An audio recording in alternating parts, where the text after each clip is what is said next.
Oi, gente! Seja muito bem-vindo ao meu canal. Eu sou a Ana Lúcia Santana e está começando o quadro Contando a Sua História. E a história de hoje é da Linda, uma mulher guerreira, batalhadora que venceu todas as adversidades para ter paz. Está imperdível, viu, gente? A história dela tá aqui, ó, na minha mão, e eu vou contar agora para você. E já quero te dizer, se você não é inscrito aqui nesse canal, já se inscreve, ativa o sininho para você não perder nenhum vídeo que eu posto aqui.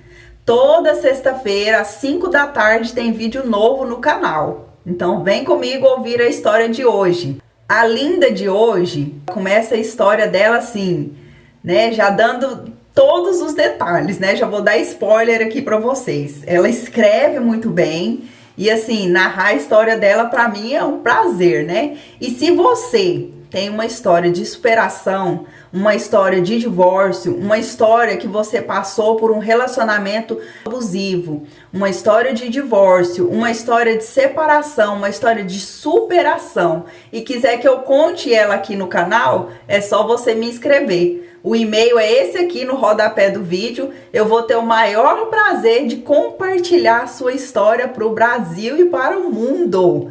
Se você diz assim, Ana, eu quero muito que você narre a minha história. Eu tenho uma história incrível para contar. Uma história de superação. Escreve para mim nesse e-mail aqui que eu vou ter o maior prazer em ler a sua história aqui.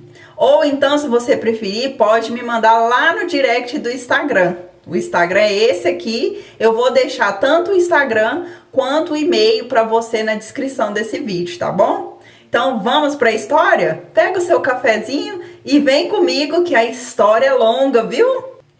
Oi, Ana, tudo bem? Vou tentar resumir o máximo, pois foram quase 29 anos em um relacionamento abusivo. Eu comecei a namorar com 15 anos, ele tinha 20. E com um ano de namoro, nós nos casamos. Novinha, hein? Com 16 anos você casou.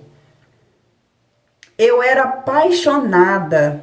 Ele demonstrava ser o cara. Ela ainda escreveu assim, né?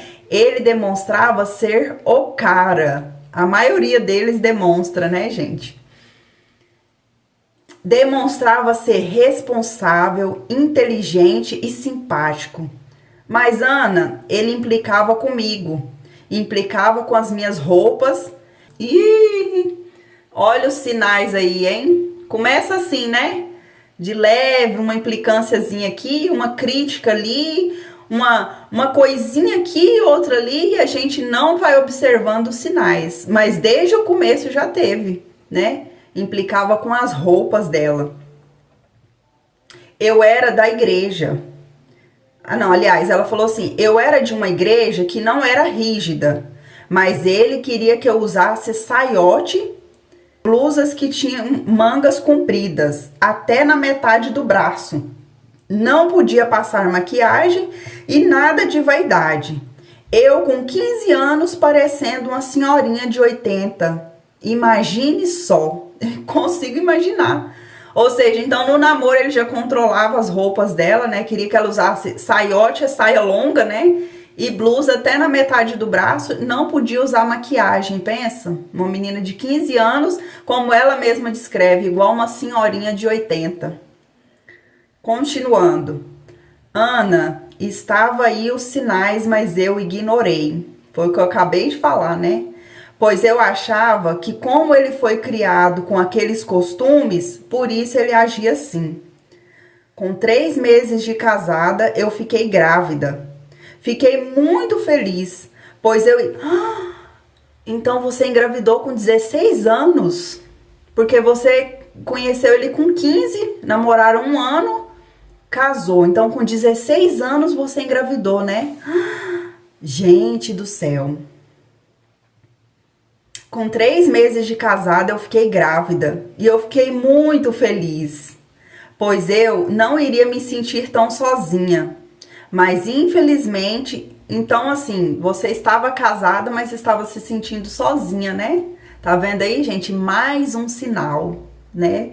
A gente está casada e está se sentindo só. Você já se sentiu assim? Eu sou prova viva, né? Vocês sabem que sim. É a pior sensação do mundo, viu? Tá casado e se sentir sozinho. Já aconteceu com você? Se sim, deixa aí nos comentários. Continuando. Mas infelizmente, com 4 meses, eu perdi o bebê. Eu acredito, Ana, que entrei em depressão. Eu só chorava. Não queria sair do quarto. Nós estávamos morando na casa dos pais dele, pois nós estávamos construindo. Foi 1 ano de luta para construir 2 cômodos no fundo de casa. Eu me senti aliviada, pois agora eu estava na minha casa, né? Se passou alguns meses depois da mudança e eu engravidei novamente. Quando meu filho nasceu, o alecrim dourado, ela mesma deu um nome para ele. O alecrim dourado não me deixava em paz, pois tudo reclamava que eu não cuidava direito, que eu não prestava atenção. Quando meu filho completou 1 ano de idade, eu descobri novamente outra gravidez, dessa vez da minha filha. Eu chorei muito, Ana, porque eu já estava em uma situação difícil. Eu imagino, um marido que só reclamava de você, não te dava atenção porque você disse que queria ter filho para não se sentir sozinha. Um marido que já te diminuía, te atacava e agora você descobre uma nova gravidez. Eu te entendo muito bem. Eu me lembro, Ana, que a gestação do meu filho foi muito difícil. Ele me largou lá no quarto com contrações e eu pedindo para ele ficar e ele foi embora. Quando eu fui fazer o teste de gravidez da minha filha, ele não quis ficar com o meu filho para eu ir fazer o teste, o exame de sangue. Então eu levei meu filho no meu colo. Ele não parava quieto. Eu tão nervosa que o sangue nem saía. A enfermeira custou achar uma veia. Pois fui embora para casa, dentro do carro chorando e ele sempre reclamando. Com 8 para 9 meses de gestação da minha filha, ele chegou do serviço com a camisa suja de batom. Eu briguei com ele, chorei muito, ele sempre negava. Né? Aqui eu acho que você já tinha o quê? Uns 18 anos, né? Você não contou, mas pelas contas, né? Você namorou 1 ano, você tinha 15 anos quando conheceu ele. Namorou 1 ano e casou, você tinha 16. 1 ano depois você engravidou do seu filho, então você tinha 17. Agora sua filha você tinha 18 anos, uma menina, né? Uma menina já passando por essa situação. Eu briguei, chorei muito e ele sempre negou a traição. Ele, depois de algum tempo, começou a fazer faculdade. Aí parou de ir para a igreja. Ah, então vocês iam na igreja, né? Ele ia com você. Ele fazia tudo isso com você dentro da igreja, né? Agora eu entendi. No tempo em que ele foi para a faculdade, ele parou de ir à igreja. Aí ele virou a cabeça de vez. Cada hora era uma mentira. Aí começaram as traições, mas ele sempre negava, falava que eu era louca. Vocês já viram que todos falam, né? Falavam que eu era louca e tal. Ele falava que eu era muito inútil, que eu não prestava para nada, que eu não fazia nada direito, deixava lá embaixo, sempre me menosprezando, desfazia de mim na frente das pessoas, era horrível. Sabe, Ana, eu pensava, para onde eu vou? Eu não tenho para onde ir, eu tenho 2 crianças, como eu vou fazer? Eu te entendo muito bem.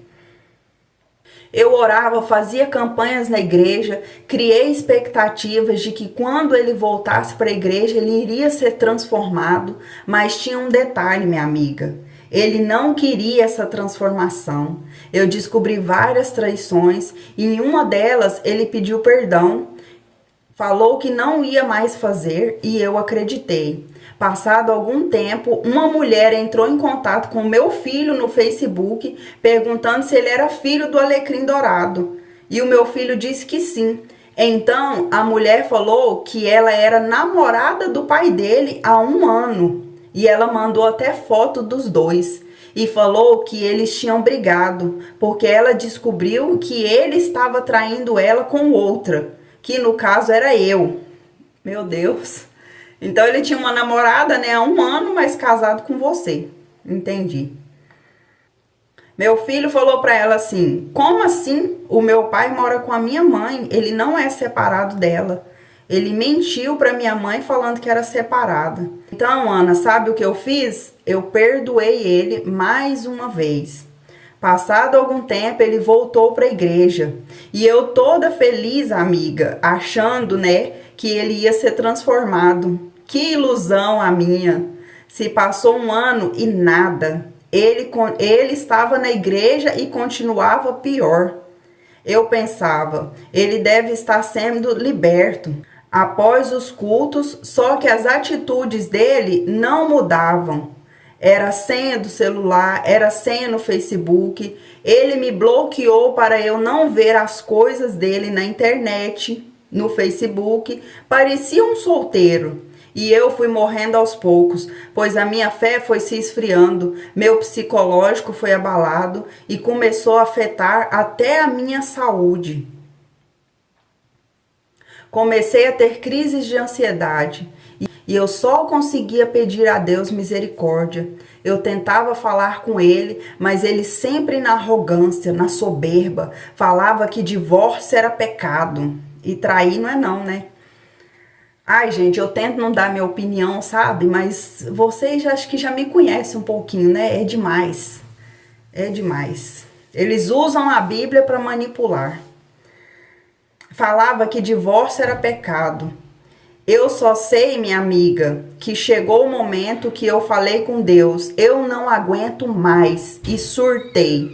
Na verdade, você não surtou, né? Você colocou para fora tudo que você estava precisando colocar há anos, porque você foi uma menina que casou com 18 anos. E você ficou anos nas garras de um narcisista abusador. Então você não surtou, né? Você apenas colocou para fora tudo que tinha dentro de você. Peguei algumas provas que eu tinha, que ele não tinha mudado em nada, deve ser fotos, né? Você não falou. Surtei e coloquei ele para fora de casa. Que alívio eu senti na minha alma, foi um peso saindo. Gente, e é verdade, né? Quando essas pessoas saem da nossa vida, gente, parece que sai assim 1 tonelada de cima da gente. Você já viveu isso? Se sim, comenta aí se já aconteceu com você, de sair uma pessoa abusadora, narcisista da sua vida e foi como se saísse assim um peso, você se sentiu liberto. Porque eu vivi isso, vocês sabem, né? Vocês sabem, e a nossa amiga aqui também. Então assim, ela surtou, né, como ela diz, tirou um peso da vida dela. Que alívio eu senti na minha alma, o peso saindo. Ana, o medo nos paralisa. E eu tinha muito medo de não dar conta, pois eu não trabalho. Mas Deus tem cuidado de mim. Faz 5 meses que eu mandei ele embora e dei entrada no divórcio e estou aguardando. Eu estava trabalhando, mas eu tive câncer de pele e precisei fazer uma cirurgia no braço. Nesse processo todo, eu pedi demissão. Estou aguardando uma vaga de emprego. Meus filhos hoje são adultos, um menino de 27 e uma menina de 25. Meu filho se casou e minha filha mora comigo. Ela que está me ajudando com as contas e a minha família também me ajuda. Ana, mas eu esqueci de contar. Antes do surto, eu tinha feito uma cirurgia de hérnia no umbigo. E ele não queria que eu fosse para a casa da minha mãe, ficar de repouso lá, porque para ele tudo era frescura. Mas eu fiquei 1 mês na casa da minha mãe. Meus pontos inflamou. O infeliz não ligava para mim para saber se eu estava bem. Começou a fazer a cabeça da minha filha para deixá-la contra mim. Quando eu cheguei em casa, me senti uma estranha. Parecia que não era minha casa. Eu passei muito nervoso com ele. Chegou a falar para minha filha que eu estava colocando o dedo na língua para vomitar. Na verdade, Ana, se dependesse dele, hoje eu estaria morta. Minha tia pagou uma consulta, pagou os exames e ele falou que era tudo besteira, que não era nada. Isso foi quando eu descobri o câncer. Não sei se você já ouviu falar em melanoma. Já sim. É um câncer de pele que se espalha muito rápido. Ele é agressivo e espalha para todos os órgãos. E Deus foi tão fiel que mais um pouquinho o câncer teria se espalhado. Mas Deus cuidou de mim. Então foi nessa época que você surtou, né? Você não aguentou mais e deu um basta em tudo, menina. Você é uma guerreira, viu? Pra resumir, Ana, eu não podia sair que ele ficava emburrado com a cara feia. A comida tinha que pôr no prato para ele. Eu tinha que cortar as unhas do pé dele. Eu tinha que servi-lo o tempo todo. Ele consumia meu psicológico. Ele saiu falando que eu dei lugar para o diabo, que eu ia me arrepender, que eu ia pagar o preço por ter me separado e que eu estava procurando pele em ovo. Falou tanta coisa, mas eu estava decidida e decidida eu fiquei. E já vai para 5 meses e eu não me arrependo. Você é uma guerreira, tá? Porque passar por um câncer e ainda ter que se sujeitar a uma situação dessa e conseguir sair, você é uma guerreira. Hoje estou em outra igreja. Eu saí da igreja antiga porque na igreja antiga ele continuou indo lá. E eu não quero nem ver a cara dele. Mas hoje sigo feliz e em paz. Que linda você, viu? Parabéns pela sua história. Você é uma guerreira, né? Continue assim e eu tenho certeza que Deus vai te abençoar muito mais. E você, o que você achou da história da Linda? Conta aqui nos comentários. A Linda é uma mulher que venceu o câncer, venceu uma hérnia de disco e ainda superou um casamento de 29 anos com um narcisista da igreja, né? Um homem que se dizia homem de Deus. O que você achou da história da Linda, hein? Deixa um comentário aí positivo para ela, porque ela é uma guerreira, viu? E se você quer que eu conte a sua história aqui no canal, é só você me inscrever, né? Eu já falei lá no começo do vídeo, eu vou deixar o e-mail aqui na descrição do vídeo, vou deixar também o meu Instagram, vou deixar também o meu TikTok, para vocês me seguirem lá nas redes sociais. E vem comigo, gente, vamos fazer esse canal crescer. E compartilhe esse vídeo com uma mulher que você sabe que está vivendo um relacionamento abusivo. Quem sabe a história da Linda pode ajudar outras lindas pelo Brasil afora, né? Que também estão vivendo na mesma situação. E é isso, gente. Eu espero que vocês tenham gostado da história de hoje. Não se esqueça de curtir esse vídeo, tá? De comentar. E se você ainda não é inscrito, se inscreve aqui no canal. Fiquem com Deus e até a próxima sexta-feira. Tem mais história aqui para vocês, tá? Não percam. Ative as notificações. Tchau.